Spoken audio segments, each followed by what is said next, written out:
hermanos, buenos días. Buenos días, hermano. Vamos a orar al Señor para que nos dirija en esta nueva clase que tenemos en Escuela Dominical. ¿Ya? Oremos entonces al Señor. Padre, gracias te damos por este día. Te queremos agradecer por tu bondad, por tu misericordia. Te queremos agradecer por este nuevo día. Tú nos has dado, Señor, el descanso, el renuevo de nuestros cuerpos, para poder reunirnos este día, poder alabarte, exaltarte y en esta mañana comenzar estudiando, Señor, un poco de tu palabra. Quiero pedir, Señor, que tú ilumines el entendimiento mío como de mis hermanos para que podamos comprender, para que podamos entender cada una de las cosas que veremos este día, Señor. Tomamos tu guía, tu dirección y te damos las gracias por esto en el nombre de Jesús. Amén. Bien, mis queridos hermanos, estamos viendo los concilios ecuménicos, ¿cierto? Palabra que puede parecer raro, como hemos dicho, ¿ya? Pero ya hemos definido que concilio, ¿cierto? Es la reunión de obispos que se reúnen para tratar de definir una doctrina, ¿ya? Y en los primeros años del cristianismo, estamos hablando aquí del año 0 hasta el año más o menos 600, 700, se dieron, ¿cierto?, estos concilios, los concilios ecuménicos, que lo que buscaban era entonces definir doctrinalmente lo que la iglesia iba a creer. Ya había muchos conflictos, había muchos desacuerdos, entonces alguien tenía que, como decimos en Chile, cortar el queque y decir esto es lo que creemos. ¿Ya? Entonces hemos estado viendo hasta el momento, vamos en el sexto concilio, ¿ya? Sexto concilio ecuménico. ¿Ya? Vimos, solo para recordar y ver si hemos estado entendiendo, ¿cierto? Hemos estado viendo primero el concilio de Nicea, ¿ya? El concilio de Nicea que se junta, se convoca porque se trata de explicar la naturaleza de Cristo, ¿ya? ¿Cierto? ¿Cuál es la naturaleza de Cristo? ¿Es Dios o no es Dios? ¿Ya? Esa era como la discusión que había y entonces hubo varios debates entre medio, ¿cierto? Pero el más protagonista, que generalmente se le llama aquí, y estos nombres buenos que de a poquito los vayan aprendiendo, ¿cierto? El protagonista fue acá Atanasio, ¿ya? Que fue el defensor de la ortodoxia que se le conoce, o sea, el obispo que defendió que Jesús sí es Dios. ¿Ya? ¿Contra quién? Contra Arrio, que decía que Jesús no es Dios. ¿Ya? Entonces fue eso, en resumen, ya lo vimos todo el detalle, así están los videos para verlo. Después está Constantinopla, ¿cierto? En donde la discusión siguió sobre si Jesús es Dios. ¿Ya? Siguió esa discusión, pero pasó a otra discusión. La otra discusión era si el Espíritu Santo es Dios. ¿Ya? Esa era la segunda discusión. ¿Es el Espíritu Santo Dios o no? Y aquí, ¿cierto?, hubo discusiones sobre el tema y se llegó a la conclusión de que sí era Dios. ¿Ya? Aquí hubieron principalmente tres personajes, ya que se le llaman los padres capadocios, que fueron tres obispos que discutieron, ¿cierto?, que tenían nombre de Gregorios, dos Gregorios y un Basileo, que discutieron cómo poder defender eso, ¿ya? Y escribieron texto y todo el tema, ¿ya? Pero a ellos se le llama, vamos a poner una menos, padres capadocios. ¿Por qué capadocios? Porque eran de ese lugar, ¿ya? Existe el libro, ya como les he dicho la vez pasada, hoy en día leemos MacArthur, Piper y todos ellos, pero en ese tiempo ellos eran los leídos, ¿ya? Ellos eran los pastores conocidos, ellos eran los que se citaban, ellos, ¿ya? Entonces, los padres capadocios defendieron, ¿cierto?, el decir que en verdad Jesús sí es Dios y además decir que el Espíritu Santo es Dios, ¿ya? Entonces ellos discutieron eso, escribieron libros y entonces el concilio finalmente determinó que el Espíritu Santo es Dios y Jesús es Dios. De ahí se crea el credo niceno-constantinopolitano, ya que la otra vez les dije que es un credo que todas las iglesias tienen. La iglesia católica romana, la iglesia ortodoxa y las iglesias protestantes en todas sus variantes, ya todos ellos creemos en eso, en el credo niceno-constantinopolitano.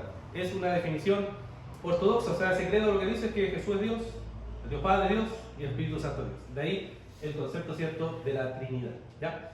Y después, ¿cierto?, siguieron las discusiones, pasamos al tercer concilio, el concilio de Éfeso, en donde se discutió empezó la discusión sobre las naturalezas, ¿cierto? Jesús es solo hombre o es Dios y cómo se relacionan esas dos naturalezas, ¿ya? Esa fue como la gran discusión que se dio y ahí apareció Nestorio, ¿cierto? Alguien que empezó a decir o a poner énfasis solamente en la naturaleza humana de Cristo, ¿ya? Empezó a poner solo énfasis en la naturaleza humana de Cristo.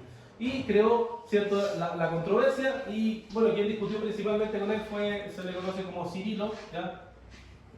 Cirilo escribió muchas cosas también ahí para poder discutir nuevamente estos libros están disponibles hoy, gracias a Dios, en español, y ahí se ve la discusión, ¿ya? Él escribe cartas y en esas cartas intenta refutar a Nestorio y a toda la herejía, digamos, que él enseñaba, ¿ya? Y de ahí se fue definiendo que en verdad Jesús es de dos naturalezas, ¿cierto? Y por tanto María es la madre de Dios, que fue la gran discusión, no por María, sino por la naturaleza de Cristo, esa era la discusión, ¿ya? Y de ahí, ¿cierto?, quedó establecido eso. Y después vino el Concilio de Calcedonia, que discutió ahora, o siguió discutiendo sobre cómo funciona este tema de las naturalezas. Entonces apareció otro grupo de personas que empezaba a decir que Jesús es solamente de naturaleza divina, ¿ya? Los monofisistas, que se le llamaban, que se le considera con ese nombre, porque ellos enfatizaban solo la naturaleza divina, ¿ya? Entonces ahí hubo discusión nuevamente, problemas con ellos, herejías que aparecieron entre medio. El hereje, digamos, más conocido fue Eutiques, y el que refutó eso fue León, ¿ya? León Magno, que se le conoce así, León. ¿Ya? Todos ya eran obispos, ¿ya? León Magno. Entonces él escribió también las cartas cristológicas que se llaman, y fue refutando, ¿cierto?, todas las ideas o las herejías que Eutiques y entre otros estaban enseñando, y fue entonces explicando cómo era la naturaleza de Cristo. Y aquí se hace la declaración de Calcedonia, que es famosa también porque declara que Jesús es, ¿cierto?, de dos naturalezas, humana y divina, verdaderamente Dios, verdaderamente hombre, ¿ya? Estos son los 4 concilios ecuménicos, ¿cierto?, que definen ese tema de la cristología, ¿no?, esencial de la cristología, ¿ya? Y como les mostré también, eso está en nuestra confesión, capítulo número 8. Si uno va al capítulo número 8, cuando habla de Cristo el mediador, tenemos esas declaraciones que vienen de aquí, de Calcedonia. Entonces lo que hace la confesión es simplemente rescatar o seguir la tradición cristiana respecto a lo que ha entendido de la Escritura, y ahí está, ¿ya? Insertado en nuestra confesión y en todas las confesiones protestantes, porque todos los protestantes creen eso, ¿ya? Creen eso acerca de Jesús.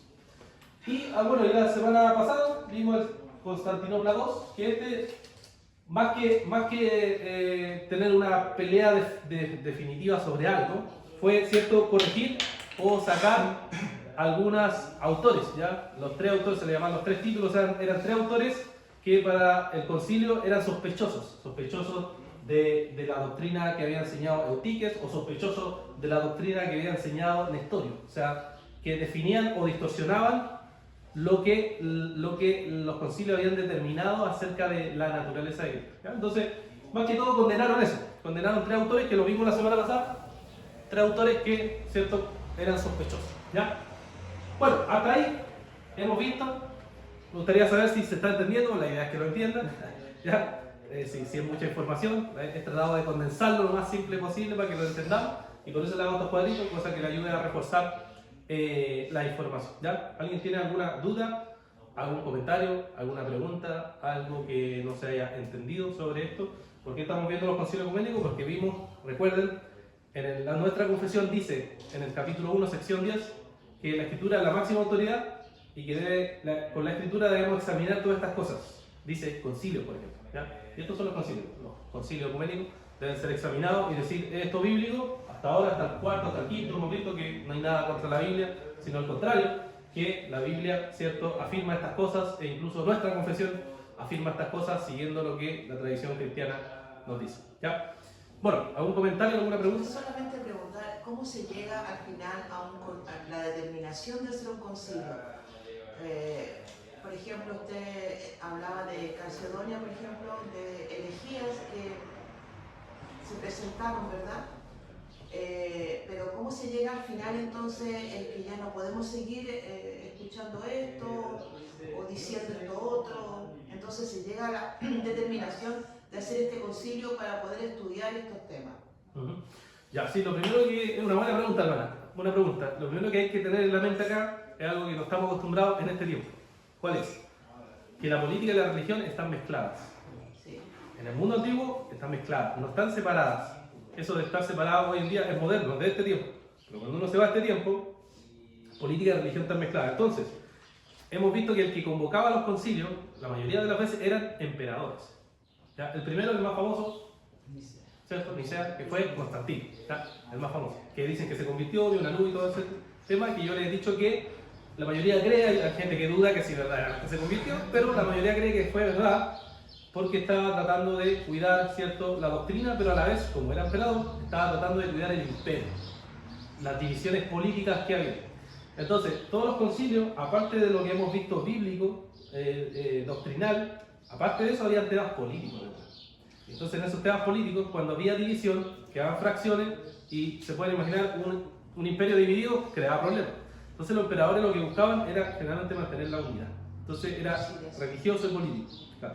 Esas eran las razones. Entonces, por eso juntaban los concilios. Y después de los concilios, cuando daban la declaración, o sea, decían, esto nosotros creemos, generalmente venían añadidos eso los anatemas que se llaman. Anatemas, ¿cierto? O las maldiciones que viene de Gálatas, ¿cierto? Que lo hemos visto en Gálatas 1 cuando dice, si alguien predica otro evangelio, sea anatema, ¿cierto? Entonces venían agregados los anatemas. Los anatemas decían, por ejemplo, los de Nicea, decían, quien no cree que Jesús es Dios, sea anatema, ¿ya? Y eso venía del imperio, venía del emperador y de los religiosos. Entonces imagínense si yo insistía en decir, no, Jesús no es Dios, me iba exiliado. Me exiliaban, me podían matar, ¿ya? Así eran las cosas, para nosotros es extraño, pero no existía esa libertad de culto que tenemos ahora, que yo puedo diferir contigo en la calle, no. Allá en ese tiempo era, si tú no estás de acuerdo, o te exilio o te mato. Porque eso es lo que creemos, y eso es para proteger, la lógica de ello era para proteger el imperio, ¿ya? Entonces había cuestiones políticas y religiosas envueltas en ello. Y también hubo ocasiones que, por ejemplo, lo que entendemos por doctrina correcta o ortodoxia, en algún momento hubo gente que era la mayoría, digamos la mayoría, creía en la herejía, por ejemplo aquí, entre Nicea y Constantinopla, después del concilio de Nicea, mucha gente se volvió arriana, o sea, todo lo contrario a lo que el concilio dijo.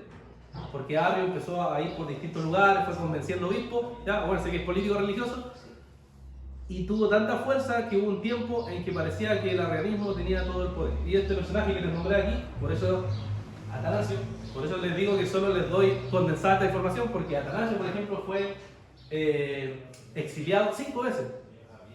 O sea, 5 veces lo sacaron de su tierra porque la mayoría era arriana y querían que muriera. Y por eso él tiene una famosa frase que se dice Atanasio contra el mundo, que era que casi todo el imperio era arriano, pero él mantenía que Jesús era Dios, y eso le trajo muchos problemas, ¿ya? Y casi todos ellos, los que nombro aquí, muchos de ellos sufrieron también, tuvieron que sufrir para mantener lo que ellos consideraban que era la doctrina correcta, ¿ya? Entonces, ¿hay cuestiones políticas y religiosas envueltas? Sí, así era el tiempo, o en ese tiempo era así, ¿ya? Pero es interesante conocer ese panorama más amplio, porque yo se lo estoy, como les digo, condensando, pero mucho más amplia la información, ¿ya? Bueno, ¿algún otro comentario? ¿Duda? ¿Algo que no se haya entendido? Ya, perfecto. El silencio dice, estamos bien. Esperamos. Bueno, les advierto que vamos después a hacer una prueba de esto, ¿ya? Esa es la idea para que ustedes vean, para ver si realmente estamos entendiendo. Entonces, esa es la idea, ¿ya? Para que podamos repasar, ¿ya? Entonces, van a estar los videos en internet también, los han subido los hermanos, entonces ahí pueden ir viendo también cómo vamos avanzando, ¿ya? Bueno, entonces hoy tenemos el sexto. Son 7 concilios ecuménicos, así que nos queda este y el otro, y ahí estaríamos terminados los concilios ecuménicos, ¿ya? Hoy día vamos a ver entonces el sexto, que es Constantinopla III, ¿ya? Es el que veremos hoy, ¿ya? Constantinopla III. Voy a borrar esto, más que todo para mostrarle los concilios.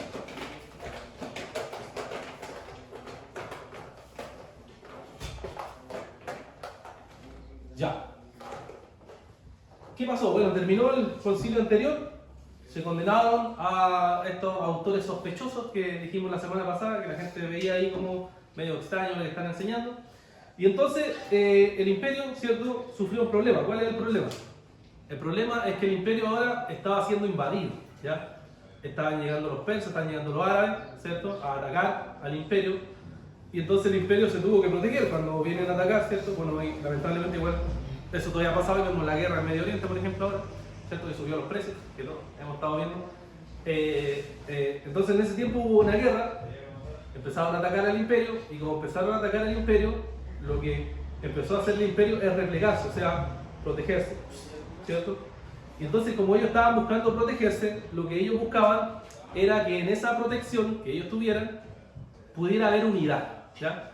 Pudiera haber unidad. Eso es lo que esperaban. Decían, bueno, tiene que haber unidad entre nosotros, ¿ya? Entonces, en ese tiempo, cuando esperaba que hubiera unidad en este concilio, en verdad no hubo mucha unidad porque empezó a surgir un debate, nuevo debate sobre Cristo. Ya hemos visto que había debate sobre la naturaleza de Cristo, ¿cierto? Si era divina, si era humana, si eran las dos cosas. Ese era el debate hasta ahora, ¿ya? Pero lo que empezó a discutirse ahora era cuántas voluntades tiene Jesús, ¿ya? ¿Cuántas voluntades tiene Jesús? ¿Ya? Esa era la discusión que se iba a dar ahora, ¿ya? Entonces el debate iba a girar en torno a esto, ¿ya? Y iban a haber dos obispos, ¿ya?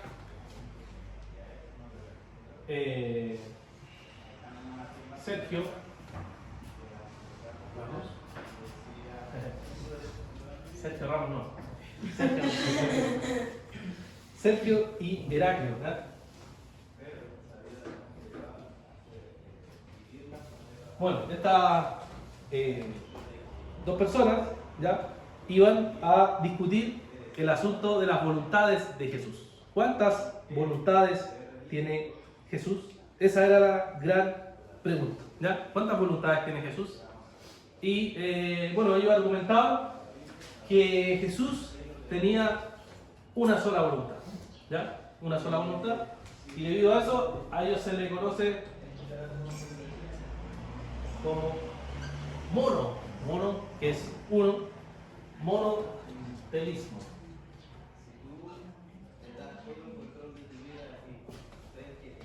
¿Ya? Monotelismo, ¿ya? Ellos argumentaban entonces y decían que Cristo entonces tiene una sola voluntad, ¿ya? Y fue tanto la presión que ellos sacaron un edicto imperial, en donde decía ese edicto imperial que prohibía hablar a alguien que Jesús tuviera dos voluntades, ¿ya? Porque ese era el debate, Jesús tenía una voluntad o Jesús tenía dos voluntades, ¿ya? Esa es la discusión que había en ese tiempo, ¿ya? Y ellos discutían o decían Cristo tiene una sola voluntad, ¿ya? Y sacaron un edicto porque tenían obviamente influencia imperial. Nuevamente recuerden, política y religión están mezclados en este tiempo, entonces sacan un edicto y todos tienen que obedecer ese edicto. Quien desobedece ese edicto va a sufrir las consecuencias de ese edicto, ¿ya? Entonces, ¿cuáles eran los argumentos que proponían estos autores? ¿Ya? ¿Cuáles eran los argumentos que proponían ellos para decir, en verdad, Cristo es alguien que tiene una sola voluntad? ¿Ya? Aquí vamos a buscar entonces el versículo bíblico. Vamos a, para que me ayuden, hermanos, para que veamos, ya revisemos cómo argumentaban, digamos, estos hermanos. Mateo 26, 39, Juan 6, 38, Juan 10, 30 y Mateo 8, 3. Mateo 26, 39, Juan 6, 38, Juan 10, 30 y Mateo 8, 3.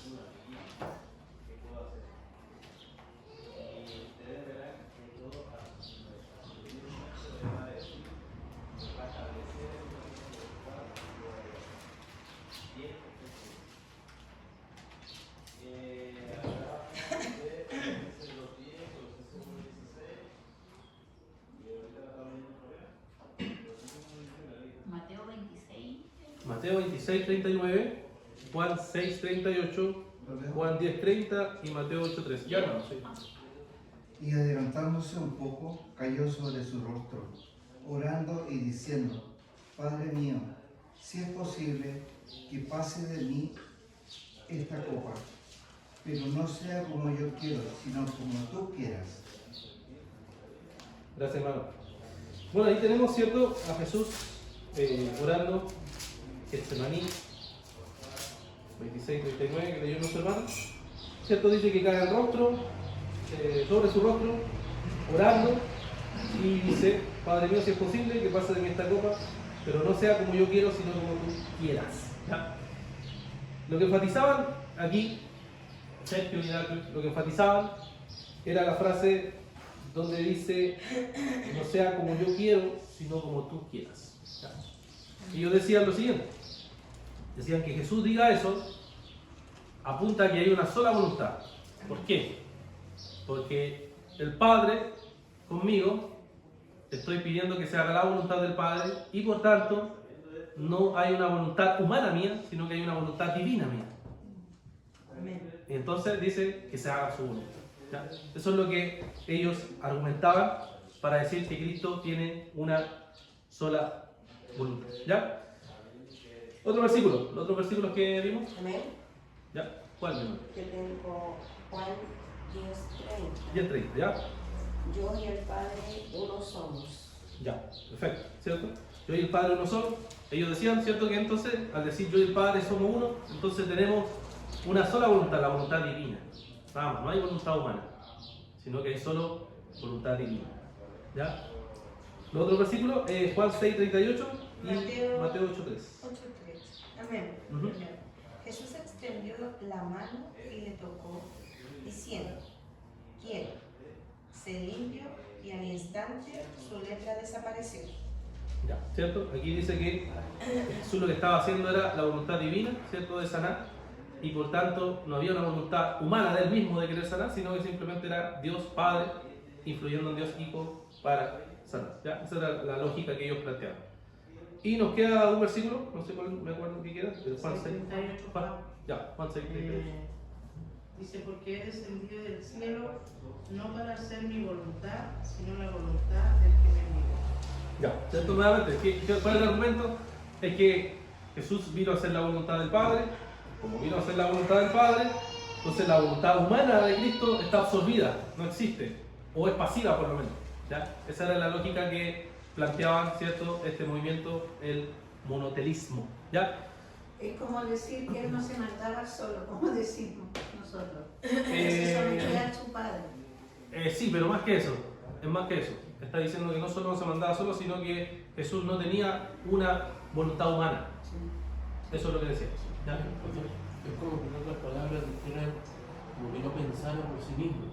Claro, sí, claro. Como que no actuara por sí mismo, pensara por sí mismo, sino que todo lo hace en una voluntad divina que viene del Padre. Pero no en sí mismo. ¿Ya? Mejor no me adelanto. Ya, ¿qué les parece? ¿Correcto o incorrecto? Yo creo que tiene apariencia de correcto. Ya. Y siempre el error parte por ahí, porque parte por algo que parece correcto. La misma serpiente cuando engañó a Eva partió por una media verdad, pero torcida. No estaba siendo 100% veraz. Aquí lo que pareciera es que, claro, una persona dice, amén, la voluntad del Señor es la que se tiene que hacer. Ok, no, claro. Pero eso en cierto sentido le quita la virtud de Cristo mismo de que Él actuaba también por cuenta propia. Que Él quería someterse al Padre. Que Él quería hacer su voluntad. Entonces, en cierto sentido, para eso tienen que haber dos voluntades. El hecho de que estén unidas y de que una le diga amén a la otra, no significa que sea solo una. Porque si no, no está haciendo, le quita la virtud de obedecer. Porque es prácticamente como un robot, un títere que no tiene voluntad, pero la tiene. Solamente que él le somete a lo que Dios dice. ¿Ok? ¿Qué piensan los demás? ¿Qué les parece? Mejor pensando. ¿Ya? ¿Estamos viendo? ¿Ya? Como les digo, estas discusiones, uno dice, eran las discusiones del tiempo sobre... Sí. Y eran importantes porque estábamos determinando cuál es la naturaleza de Cristo y si ese Cristo que nosotros creemos cómo es y al final cómo influye en la salvación. Eso era lo que está en juego. ¿Sí, no? Sí, pastor, aquí se ve también como se denomina de repente que Dios es 100% hombre, pero también es 100% Dios. Jesucristo. Ay, así me olvidé. Que Jesucristo es 100% hombre y fue 100% Dios. Pero también acá demuestra que el Señor no actuaba conforme a la carne, sino conforme a su deidad, conforme a lo que Él vino también como Dios, ¿Ya? como ¿Ok? una parte de Dios. ¿Ok? ¿Hermanos? Inerrante, a eso me refiero. Sí. Como inerrante. Pero pienso una cosa que él vino como hombre. Solo que si él hubiese querido usar Su poder. claro, como Dios, él hubiese tomado decisión.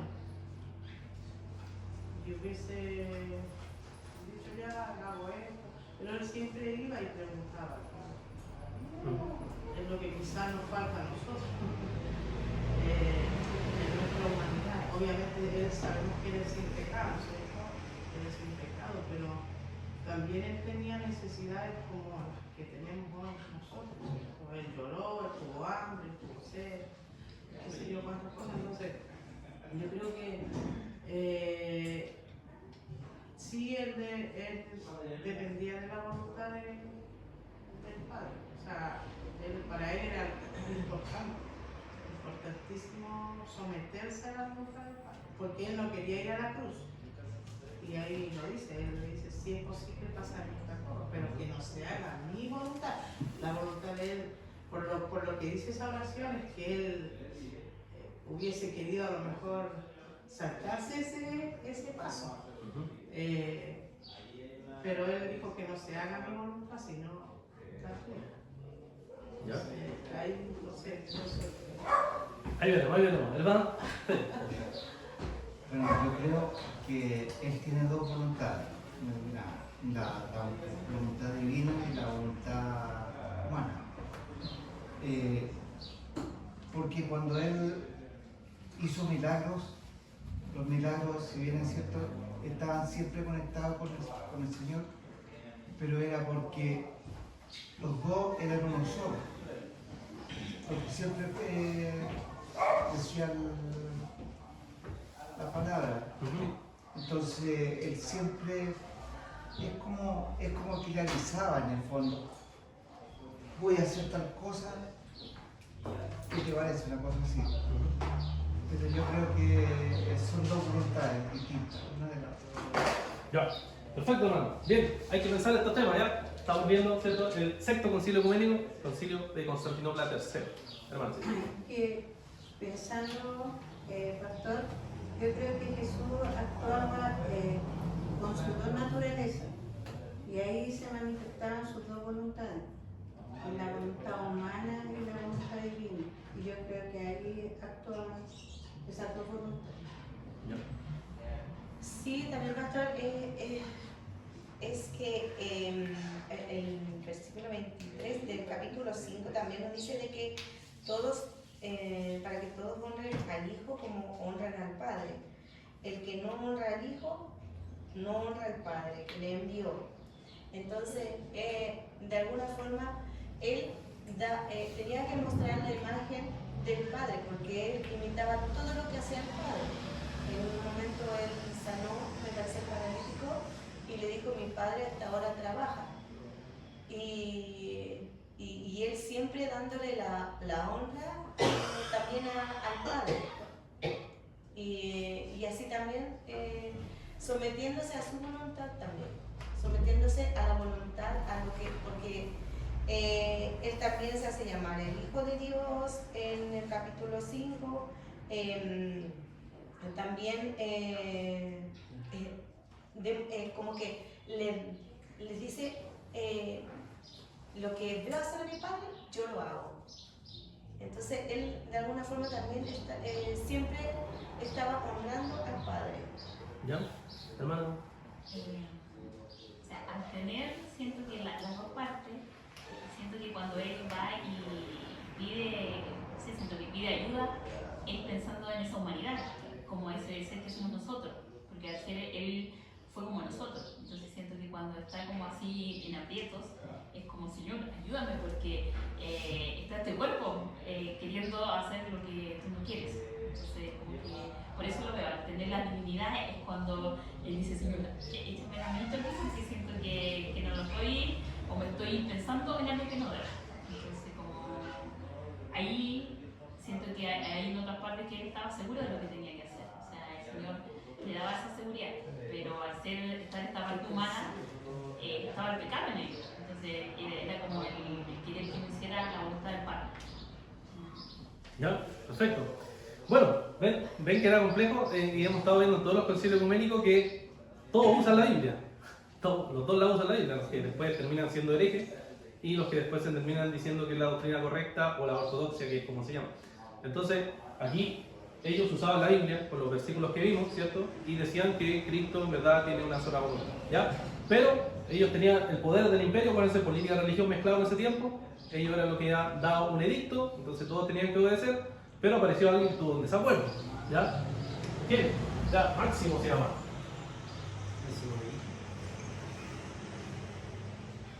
O San Máximo se le conoce, ¿ya?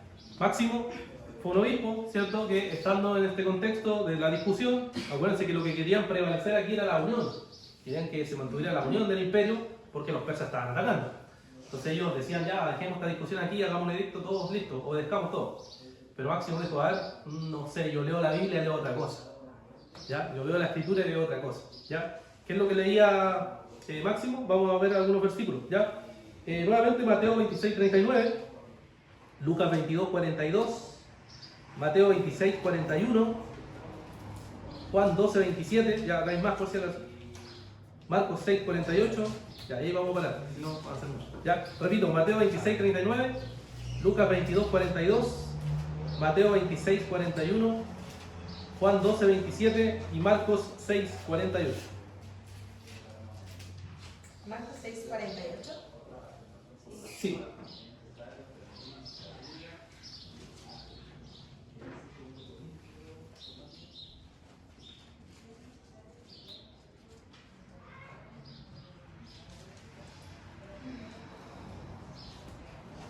Mateo 26:41. Sí, el que tenga. Ven, vale, ven. Velad y orad para que no entréis en tentación. El espíritu a la verdad está dispuesto, pero la carne es débil. ¿Cierto? Está diciéndole eso a los discípulos. El espíritu está dispuesto, pero la carne es débil. Uno dice, ¿la carne de quién? De los discípulos, ¿cierto? Pero Jesús, como vimos en Calcedonia, Jesús, ¿qué es lo que era? También era carne. También tenía hambre, también tenía sed, también tenía sueño, etc. Todo lo que conocemos. Entonces, Él no solo lo dice por los discípulos, lo dice por Él mismo. Y si Él tiene una carne, entonces Él tiene una voluntad humana. Y la voluntad humana también tiene elecciones, ¿cierto? Eso es lo que cuando hacemos las cosas por nuestra voluntad, cuando decimos. ¿Por qué? Porque nosotros hacemos cosas por nuestra voluntad. Entonces lo que decía Máximo es que decía, miren, obviamente Jesús tiene una voluntad divina, porque es una persona divina. Pero también Cristo tiene una voluntad humana, porque es una persona humana. Que es lo que venía de Calcedonia. Es una persona con dos naturalezas. Jesús es una persona, pero una persona verdaderamente Dios, verdaderamente hombre. Por tanto, Él dice, tiene dos voluntades. Esa es la lógica que Máximo está usando con este versículo, bueno, y los otros versículos que vamos a leer. ¿Ya? Me acuerdo. Tengo el segundo. Ya, dale.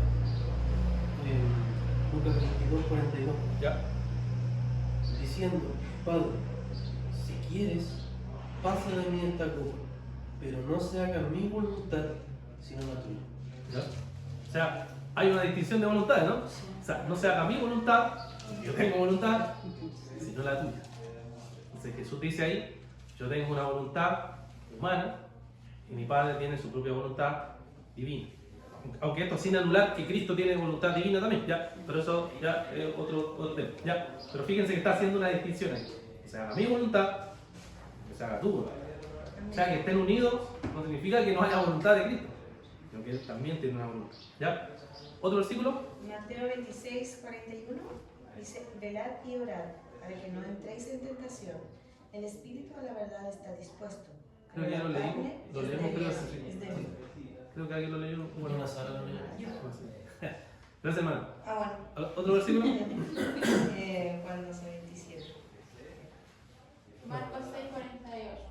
Ya. Y viéndoles remar con gran fatiga, porque el viento les era contrario, cerca de la cuarta vigilia de la noche, vino a ellos andando sobre el mar, y querían adelantárseles. Ya, ¿cierto? Y Máximo usaba ese versículo para decir que Jesús quería adelantárselo, que Jesús quiso hacer eso, que Jesús solo quiso ir para allá, que no fue algo del Padre, digamos, directamente, sino que Él voluntariamente quiso ir en esa dirección y ayudar a la iglesia, ¿ya? Entonces, lo que Él argumentaba a partir de este versículo y el otro versículo es que Jesús tiene su propia voluntad humana. Y si tiene una propia voluntad humana, entonces junto con la voluntad divina, entonces tenemos que decir que Jesús tiene dos voluntades, ¿ya? Dos voluntades. ¿Cierto? Una pregunta. Pregúnteme. Pero, por ejemplo, la que primaba cuando él estuvo aquí en la tierra era su voluntad humana. Las dos, hermano, porque acuérdense que él es una persona con dos voluntades. Entonces, había momentos en que él usaba su voluntad divina, pero siempre en unión. Pero, por ejemplo, hay momentos en que Jesús dice, y lo vimos la semana pasada, no me acuerdo quién lo preguntó, cuando dice, nadie sabe el día ni la hora, sino solamente la... Uno dice, pero ya, Jesús es Dios, ¿cierto? Sí. ¿Y cómo no sabe entonces? Porque, claro, desde la voluntad humana no sabe. ¿Me entiendes? Estaba en su humillación como hombre. Exactamente, estaba en su estado de humillación que él voluntariamente quiso desde la eternidad. O sea, porque Filipenses 2 nos dice eso, que él quiso venir voluntariamente a morir y él mismo quiso autolimitarse voluntariamente en estar en la carne, porque estar en la carne es estar limitado. Nosotros somos humanos, tenemos limitaciones porque somos humanos. Pero Jesús era humano, sí, pero era humano divino. Y ahí es donde está el misterio, cómo actuaba como una sola persona, pero con dos naturalezas. Y como estamos viendo ahora también, con dos voluntades. ¿Cómo funcionaba todo eso en coherencia? Claro, y ya entra en el misterio de la divinidad. Que me acuerdo de otro versículo en hebreo que dice, debía ser en todo semejante a sus hermanos para compadecerse de ellos. O sea, está hablando del oficio como sumo sacerdote, que no debía ser alguien, digamos, inmisericorde, que no entendiera al otro, que llegara y le lanzara el juicio, sino que debía ser compasivo, entender al otro. Y para entender a nosotros como hermanos y ser semejante a nosotros, debía, por lógica, tener una voluntad como humano. Porque si fuera que era una sola voluntad, no podía entendernos esa disyuntiva que hay en nosotros, de nuestra carne y nuestro espíritu, de nuestra carne batallando por querer hacer su voluntad y el espíritu que quiere agradar al Señor. Entonces él debía tener esa voluntad en donde la carne se cansara, tuviera hambre, se fatigara, para someterla a la voluntad del Señor, para poder entendernos nosotros. Claro, sí, ese es Hebreo 4.15. Hebreo 4.15 que habla, y claro, que Cristo, y lo uso, igual Máximo lo usa, ¿cierto? Para argumentar de que Cristo tiene ese entendimiento de nosotros porque fue carne también, pero, y dice ahí está el pero, sin pecado. Esa es la diferencia. O sea, nosotros no podemos experimentar una carne sin pecado. Nosotros somos pecados, ¿cierto? Y por eso nos enfermamos y morimos y pecamos, ¿cierto? Pero Cristo era alguien que no tenía pecado. Entonces, estaba en la carne, sí, pero sin pecado. No es una experiencia que sepamos cómo funciona porque no hemos estado nunca sin pecado. Pero Cristo era así. Era una naturaleza humana sin pecado. ¿Ya? Pero tenía una voluntad humana porque era humano, pero sin pecado. ¿Ya? Ese es el argumento de Hebreos. Bueno, no sé si falta algún versículo. Juan 12:27, no sé si lo leyeron. A ver, yo no tengo pastor. Ahora está turbada mi alma. ¿Y qué diré? Padre, sálvame de esta hora, mas para esto he llegado a esta hora. Ya, ¿cierto? Ahí lo vemos a Jesús con pasiones humanas normales. ¿Cuáles son? Turbación. O sea, él al estar en la carne podía experimentar eso, podía llorar, como vimos, ¿cierto? Cuando llora con Lázaro, podía experimentar turbación. O sea, experimentar esas emociones que nosotros tenemos, que Dios en la eternidad no tiene. ¿Ya? Ese es otro tema que algún día hablaremos. Pero Dios no tiene esas emociones que nosotros tenemos, porque las emociones son cambiantes. Un día estamos felices, un día estamos tristes. Un día nos levantamos bien, otro día no nos levantamos bien. Eso es humano. Pero Dios no está así, porque un día se levanta bien. No, Dios es siempre Dios. Dios es siempre amor, Dios es siempre santo. No cambia, no hay ningún cambio en él, no hay variedad. En cambio nosotros sí hay. Hay, porque somos humanos. ¿Ya? Entonces Cristo, al estar en la carne, Él experimentaba aquí turbación. Podía saber lo que es turbación, podía entender lo que es turbación, podía comprender lo que los seres humanos vivimos en nuestro corazón ante esas pasiones cambiantes que nosotros tenemos. Pero la divinidad, digamos, Dios Padre, por ejemplo, no experimenta lo mismo, porque no se hizo carne, se hizo el Hijo carne. ¿Ya? Entonces, eso eran algunos de los versículos, no sé si falta alguno, que me perdí por el orden. ¿No? Ya. Entonces, esos eran algunos de los argumentos que Máximo proponía. ¿Ya? Entonces, Máximo, o San Máximo, ya, proponía que Cristo entonces tenía dos voluntades.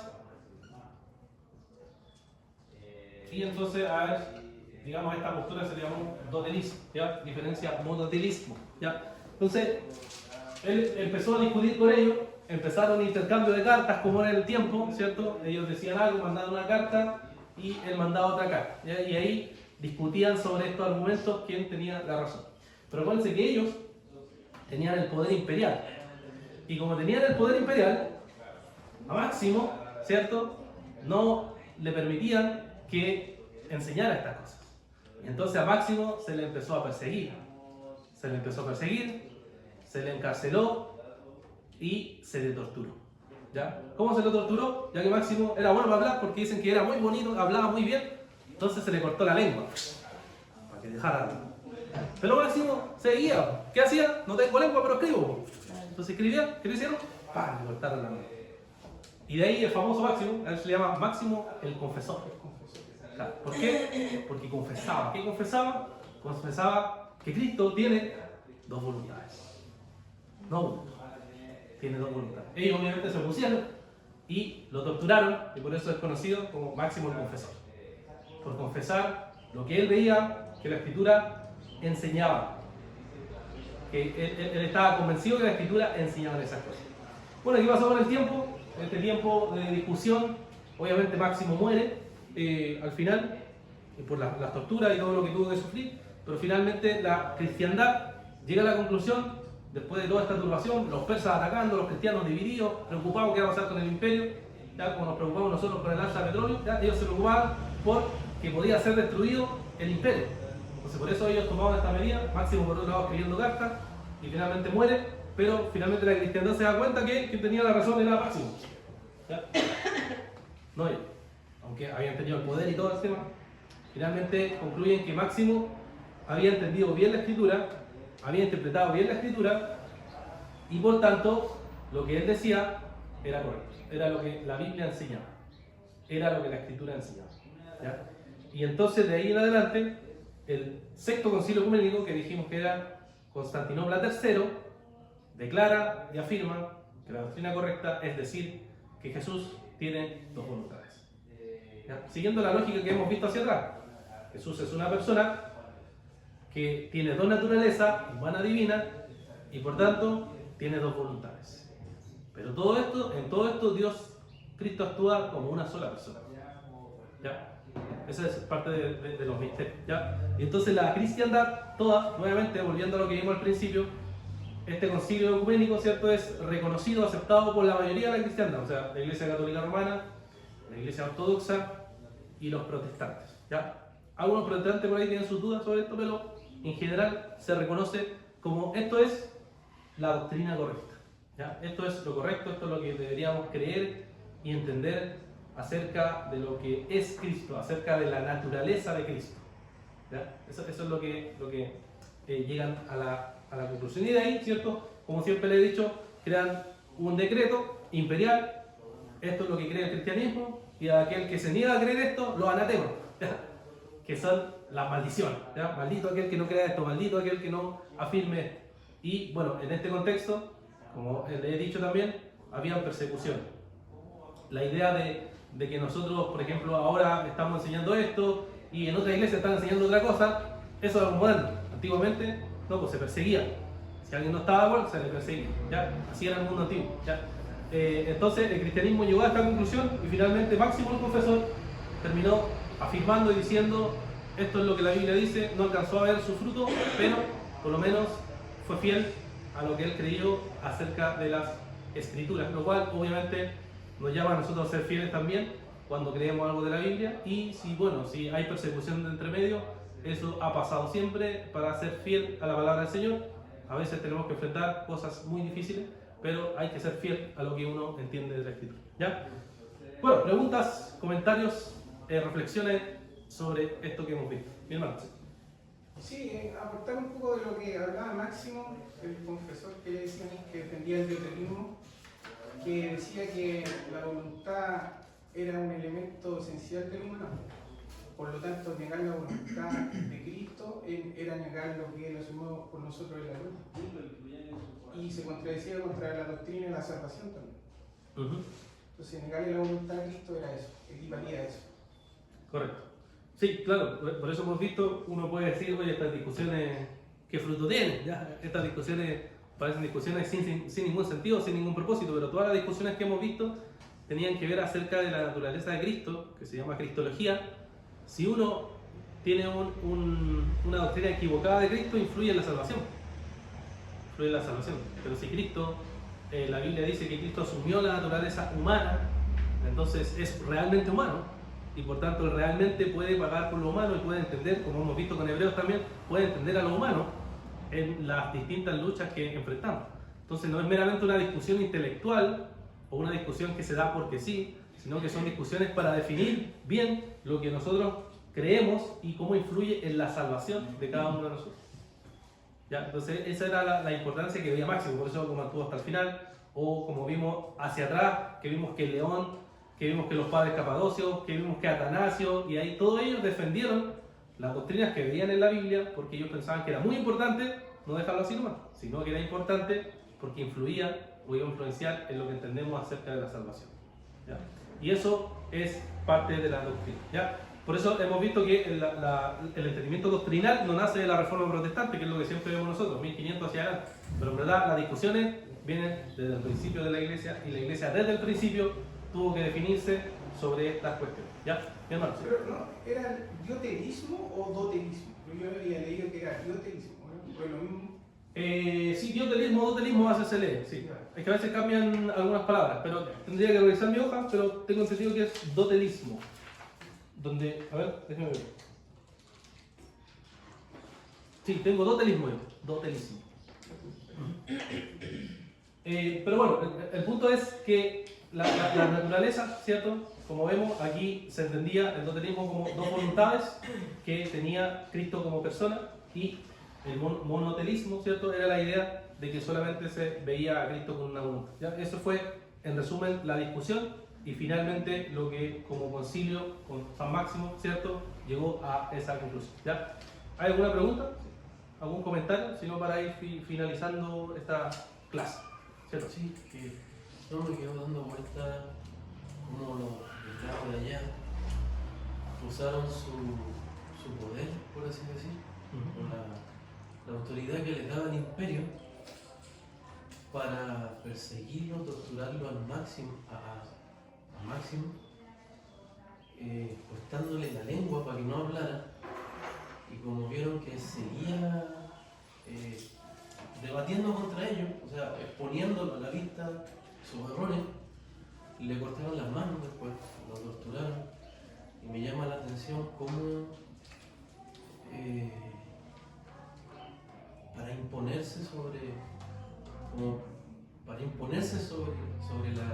la mentira, sobre la verdad, usan hipócritamente la excusa de es que es para mantener la paz, es que es para mantener la unidad, es que es para no armar revuelo porque tenemos que hacer esto, los persas nos están atacando. Entonces siempre el error viene camuflado de algo que parece bueno, de algo que pareciera como tiene pinta de una buena intención, pero de fondo esconde el torturar a un hermano en la fe, el privarle de su libertad de expresión, el callar la voz de la verdad, el que te moleste tanto, que te exponga tus errores, que le terminas cortando la lengua, o sea, privándolo de que él no se exprese ante los demás. Me llama la atención eso, cómo se puede llegar a ese punto, y me hace dudar del cristianismo de Sergio y Heraclio.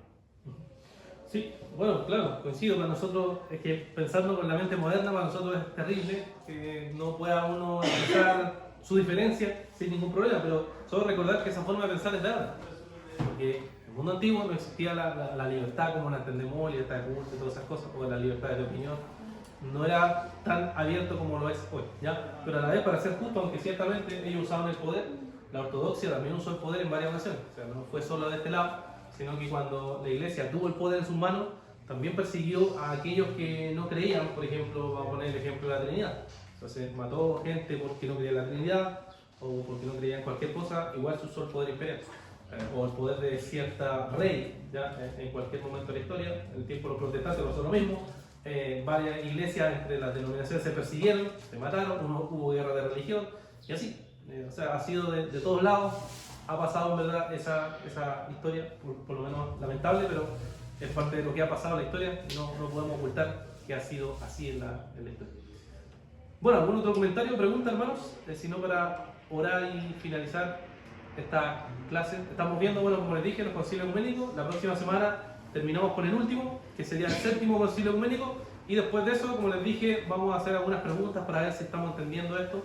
La idea es que puedan ver los videos, están las clases grabadas, las clases anteriores, para que podamos después conversar y ver cómo estamos entendiendo, ¿cierto?, estas doctrinas. ¿Ya? Oremos entonces, hermanos. Padre, te queremos dar las gracias por este día. Gracias, Señor, por poder estudiar un poco más de tu palabra. Te pedimos, Señor, que tú nos ayudes a valorar y considerar lo que nuestros hermanos en el pasado hicieron para poder entender bien tu palabra, para poder interpretarla bien, para poder juzgar bien las cosas. Tuvieron que buscarte, orar, tuvieron que estudiar y tuvieron que sufrir a veces, Señor, como fue el caso de Máximo el Confesor. Señor, ayúdanos a que él también sea un ejemplo para nosotros, poder esforzarnos en estudiar, en entender y en aplicar tus verdades cada día a nuestra vida, a nuestro corazón. Guíanos y ayúdanos, Señor, para ser siervos tuyos conforme a tu voluntad, a tu misericordia, y que podamos hacer todo para agradarte a ti. Te pedimos, Señor, todo esto y te lo agradecemos en el nombre de Jesús. Amén. Dios los bendiga, mis hermanos.